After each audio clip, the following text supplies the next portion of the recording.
Today on What Went Wrong, we voyage back to the Innocence Saga. Oh, God.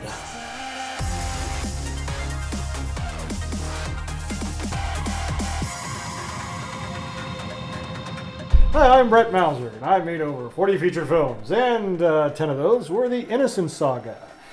We have yet to cover each and every single one of them, and it's been a while since we've actually talked about movies, a movie in particular, and gone back in time to discuss what went wrong on a particular film. Okay.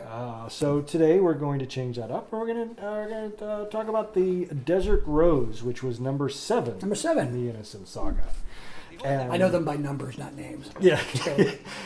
The Desert Rose was our first one that we delved back into the 1940s. Mm-hmm. And it was sort of a dual movie. It kind of went side by side, Desert Rose and Right Here Waiting, number 7 and number 8.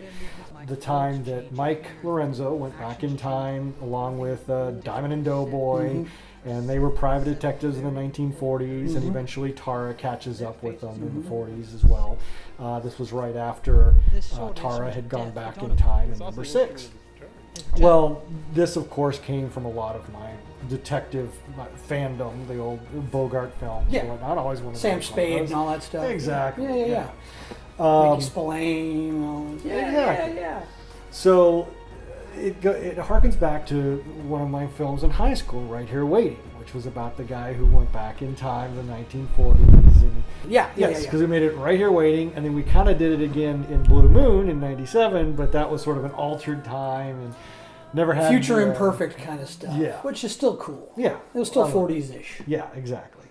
Now in because we had other things going on in the Innocence Saga, we still had to make sort of a bridge and see what was going on in present day as it moved forward, as well as what was going on in the back. Right. And at the end of 6, we had the Day of 7 Sisters, which was the 7 nukes that the betas set off. So in number 7, we introduced people in the 1940s, and at the same time, in the present day, we did After the Day 2, basically, which was Sergio's story, right. Dr. Fish's story, and that ran sort of side along with it. Now, something we did unique with that was we made 2 films out of number 7, basically, After the Day 2 and Desert Rose. Now, in the Innocence Saga cut, we left out all the zombie stuff. You know, it was just radiation poisoning, radiation sickness, and we left out a lot of his growing as a knight and becoming a knight and whatnot, and just added, because I didn't want to throw zombies into the Innocence Saga. Zombies and vampires together might have been a bit much. Yeah. Zombies and werewolves and... Zombies? Really? Zombies? Now, as we've gone back in the Innocence Saga, with it being a series now, I have placed that back in because it's part of the story. And I think it all goes back to the Innocence Saga and the Ponderous Universe being where it should have been all along, was a series rather than a series of films. Right. I just told you I went back in time to the 1940s, and you're harping on the zombies. Instead of 60 minutes, I went back 60 years in time. Starting off with with sort of the storytelling aspect of it, that's, I think, one of the things that went wrong. Was this complete clash of the present day, very dramatic at times, that story with Dr. Fish as he's becoming Sergio and evolving into Dr. Fish. Kind of a sad story. It is. And then the counter. Actually, not kind of a sad story. It is a sad story. It's very, very sad, and which we remade in Red Days in an alternate reality. But then we also juxtaposed that with the 1940s that was going on, and then you had Diamond and Doughboy, who were the comic relief, and so there was a lot of clashing of emotions and. I could see in situations like that, you're almost like, what the hell kind of movie do you want to make? Yeah. You know? Yeah, which is why in a series it would have worked better, because you can jump back and forth and around. Yeah, you can have a very serious episode and a goofy episode. Exactly. Because life is not always serious. I mean, you get the. It's like life. I mean, you get serious times and you get goofy times, and so exactly it goes along with it. Yeah. Oh yeah, and in a series, you'd be able to do, say, you'd be able to keep that all just, you wouldn't have to jump back and forth to the 1940s. You could just do the Dr. Fish episode. Right. Then the next episode, you could do the 40s episode. But when you're doing it in a feature and you've got 2 hours to do it in, you could technically do one and then jump to the other. But that's not really the formula of a film. So we were jumping back and forth, and they clashed, and they really hit. From a production standpoint, it was one of the better ones because we were burnt out during number 6. We were so exhausted, so tired. Yeah. And 6 was really sort of a bridge film. So 6 was a tough one to complete, just from exhaustion, just from both mental, physical, humor. Yeah. And then we were able to jump into the 40s stuff, and everybody got excited about it again. So we really needed 7 to pick us up and push us past the finish line. Right. Now, reason I want to talk to you about the Desert Rose is this was sort of, I saw of all of them, this was really kind of your film where we see this real change in him. We saw it coming in 5, which I think this was the one that when we went to the theater, we were really curious to see how people would handle this, because in 5, I think what it was, when we thought that people would start turning on Jeff, but instead they turned on Fish in 5. Well, because that's when we start seeing the character of Jeff starting to, how do I say it? There's a discord. Everyone's just kind of going along, and all of a sudden the audience we see the character of Jeff looking over and seeing stuff that's happening with some of our favorite characters and being like, "You're not supposed to do that, and I'm going to stop you." Dr. Fish is a necessary evil. I will take care of him when the time is right. And then it's kind of like that conflict of, wait a minute.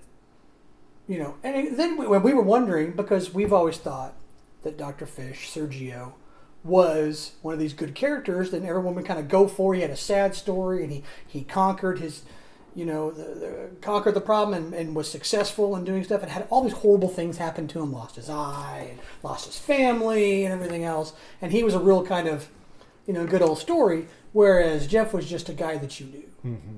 And was always there for a joke and for advice. Kind of the good old boy, but not really a central. There was never a point that I felt Jeff was integral to the story as far as people realized at the time. Mm-hmm. And so what we thought was going to happen when all of a sudden Jeff started doing that, people are going to go, "Oh no, Jeff, he's got the." We expected people to embrace Sergio story, mm-hmm. to root for him because he's the come underdog. From behind the underdog, and everyone goes for the underdog. And that's not what happened. Everyone started going, "Well, what is Sergio? What's wrong with him?" And we're like, what? And then, of course, in number 7, it was definitely going to be a problem. Yeah. Definitely going to be a thing, when all of a sudden it comes to an actual conflict. What are you doing? I have wished to ask you the same question, Doctor. Of all the men I have seen try to save mankind, you are the most perplexing. I do not understand your reasoning, your motives.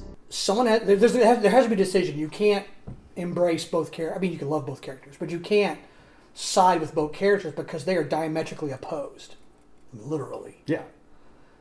And in every aspect, from their goal to their method of reaching that goal. Right. Everything about what they're doing is clashed. It was an inevitable conflict. The immovable object meets the irresistible force, and you're going to have a meeting, and what's going to happen, and we did not expect the reaction we got. I remember when we watched the movie, because it was October of 2009. We watched the movie, and we're driving back and talking about it. And then the next couple of days, we're like, I did not expect. We're getting reactions from people, and we're like, I did not expect any of that. That's not even close. And so then we had the issue of like, what do we have to do? What do we have to do? What does Jeff have to do to make you not like him? Does he have to kill everybody? And then people would have been like, well, they deserved it. No, Jeff is Mike's friend. It's okay. Jump to like number 9 where he and Diamond are beating up the female Smokey, and people are like, well, I guess she deserved it. And I was like, First of all, I didn't particularly care for that part just because I was kind of like, what? I didn't feel that the character would do that. But that's a different problem. But even then, You're right, though. When I watch it today, It clashes. that's not Jeff. No. That is a different character in there. That was poorly written on my part. It did not fit. it's one of those things. Well, because I look at a character arc. You know how I am about characters. I pick a character. The word pigeonhole isn't exactly the right word, but I put them in their little box, you know. And that you can add boxes or whatever else. But this is who they are. Luke Skywalker is this. Darth Vader is this, and this is this. And they can, go and change. But Darth Vader would never say, "Dude." Luke Skywalker would never use a red lightsaber. I mean, it's just kind of one of these things that you'd have happen. And in that time period, I was watching that. I mean, we filmed it. Obviously, I knew it was going to happen. But I always remember just being like, "This is not right for this character. This character would not do this. This is not. He wouldn't be now." Something like that may happen under his orders, but he ain't going to be there for it. He's not going to be there actually, whatever. And if he is, no one's ever going to see it. And the person's going to die. We could destroy you if we wished. Which is why I'm not going to stop you from getting what you came here for.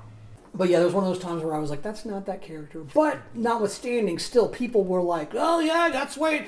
And in the end, she was evil. Mm-hmm. And in the end, she was a problem. In the end, she did try to do something. It was like, see, Jeff knew, And we're kind of like, Yeah. There were also some big revelations in that Jeff delivered, which could also be, which we thought was also going to be negative towards him when he brought him the box without pictures. The box without time. Diane's. Yeah. The box outside of time. Yeah. The TARDIS box, as we call it. Because he was crushed. I mean, here he's taking ruining everything that Mike believed in.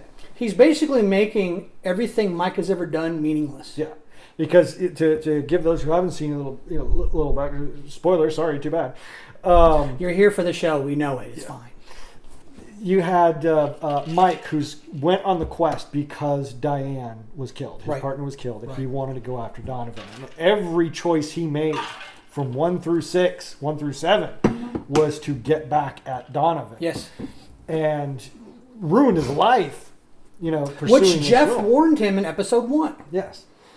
And then as he's learning and figuring things out about how time travel works, he understands at that point that he's gone through this several times before, that this is this is like the 29th or 30th time that they've been in this loop. Mm-hmm.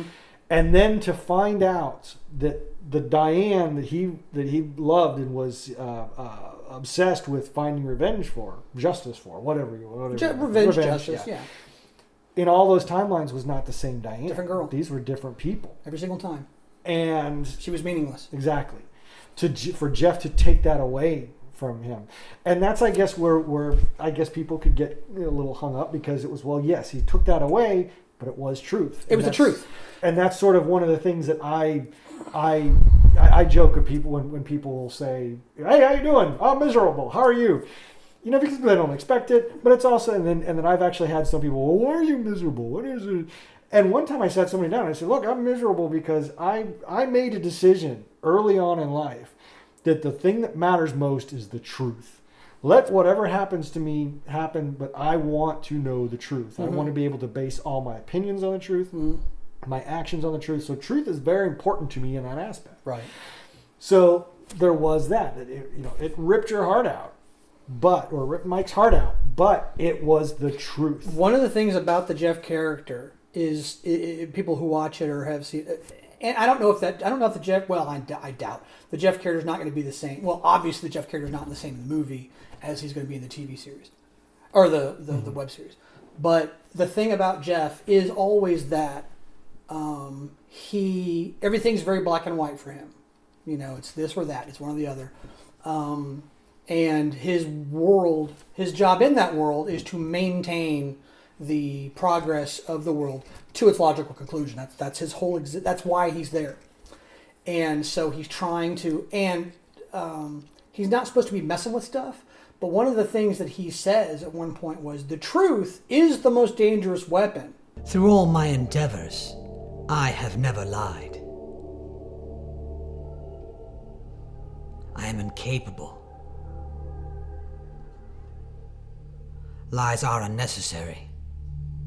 They are the tools of the weak-minded. Truth, in any form, is the greatest manipulator. It is the greatest weapon, and I wield truth like a sword. And he's right. He always tells you the truth. The problem is, I guess is one of the great things about humanity, your perception of what he is saying fits your concept of what you want to be what he's saying. Mm-hmm. And he's not there to explain it. I'm not there, not me, but not Jeff being me, Jeff. But I mean, as a person, I'm not there to fit what I'm saying to your worldview. That's not my job. Okay? I'm telling you what I'm telling you, and you can like it or not like it, but it's immaterial. This is the way it is. And Jeff would do that. He would tell you the truth. Now, the thing is, I know that he would tell you the truth, him knowing what you're going to do with that truth, because that's another thing that he says is, I've done this so many times. I've seen the decisions that men have made throughout the years, correct and incorrect. I've witnessed the actions of so many men that I know their movements before they do. I've seen so many men, I know what they're going to do before they do it. I've seen so many of this, I've seen so much. So he knows exactly, when he tells you the honest-to-God truth, he knows what you're going to do with that truth. And that's the reason he tells you what he tells you, when he tells you, the way he tells you, is he needs you to go this direction. He didn't lie to you. He didn't misdirect you. He gave you a choice. And every single time he does anything, he's almost like a scary character. I almost look at him as almost like being the devil. And he's just like, I'm telling you the truth. Games you talk, or the games the devil plays, is it's all based on, not word games, but not half truths. It's the thing, but it's that contract kind of world, where he'll tell you exactly what you want to hear. Be careful what you wish for. Be careful what you wish for. Right. And so that's the thing about Jeff that made him so, I guess, surprising to us that people were still siding with him, because we're seeing, you wrote him, to kind of start going to a darker and darker and darker place, even though he was still headed one direction and always had been headed that one direction and had never changed directions. But that's what made him... There are things I wish I'd have known how to do back then that I would have done to the character and made it a little bit different. But the one thing I did like about him was single-mindedness and his... almost fanatical,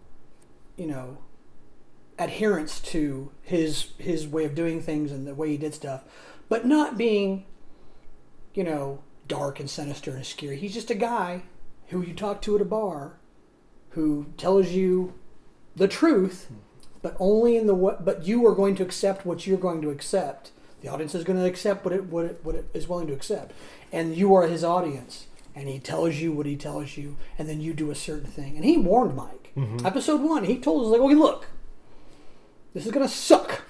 It's going to be horrible. You're going to hate it. Okay? If you're not ready for that, don't. Yeah. Do not do this. So stop. And if you get to a point, and Mike actually says, But at what cost? The cost. He's like, the cost. Well, it may cost you everything. He says, well, what if I'm not willing? I was like, well, if you're not willing, then don't pay it. Stop. Back up and walk away. There's no reason you have to do this, okay? But Jeff knew goddamn well that Mike was going to do it because he knows Mike. Yeah. And he knows telling him, no, don't go down that path. No, don't jump in the briar patch. No, don't do this. Mike is going to go do it because he needs Mike to do it because Mike has to do it. He tells Tara what he tells her. And that's one of the great things you did, actually, at the end of that thing, was when all of a sudden you start seeing Jeff, and you do like a little flashbacks where he's telling someone this and telling someone that and telling someone this. And if the audience has been keeping it, they're like, holy crap, Yeah. And He's been pushing. He's been guiding them. He's been guiding. And even the photographs themselves, where yes, he took it away, but he put Mike on another path with that. Because if you look, he was starting to fall. He was starting to be complacent or being comfortable with Tara in the 70s, 3 and 4, in the 40s. Yeah. But then, even though he basically explained to him that what you believed in was a lie. Yeah. What did that do? The same thing. Don't go down the briar patch. Yeah. It brought him back. Exactly where Mike went. Yeah. Jeff knew he was going to do that. Yeah. But it also armed him for what was going to come in number 8. And that was another thing that happened is every time Jeff tells Mike something, it's the truth. It's not a comfortable truth. It's not something he wants to hear. But every time it happens, it's also steeling Mike for what's coming next. And so Jeff has to keep, because Mike is everything. And Hank says at one time, The only thing the project has to worry about is you. of course, Hank talks too much. Yeah. And of course, Mike's like, what are you talking about? And Hank's like, Well, and the last aspect of this, and I'll jump back on, is we had the fish storyline, we had the clash with Jeff, the Jeff character, Yeah, Jeff. and then we had really that coming back and forth, Tara reuniting with Mike, and that starting to, because that was the original idea of the original Right Here Waiting way back in the day, was the man choosing the dream over the girl. right. And this was the start of that in the Innocence Saga, was him getting comfortable with living with the woman and forgetting about his dream, his goal, his mission. So that was someplace that I knew that I was going to have to take this. Right. But with that love story, there was one little thing that I and this goes back to the filmmaking aspect and for filmmakers. When there is a scene in your head that you think is very important to it, and even though you're running out of time and things aren't coming together, you need that scene. Yeah. And I don't know if you're gonna know, if you know where I'm heading with this yet, but at the end of 6, Tara went back in time.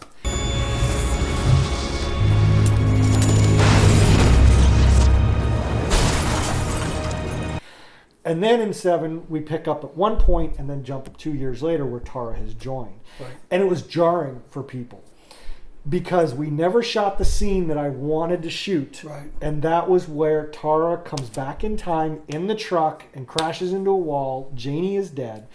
And this stranger in a fedora and an overcoat comes in, pulls Tara out, blows up the car, and puts Tara down, and she wakes up through foggy eyes, sees that it's Mike. We reveal he's in the 40s, she's gotten back, and that was such an important scene to me, but timing just never worked out. Right.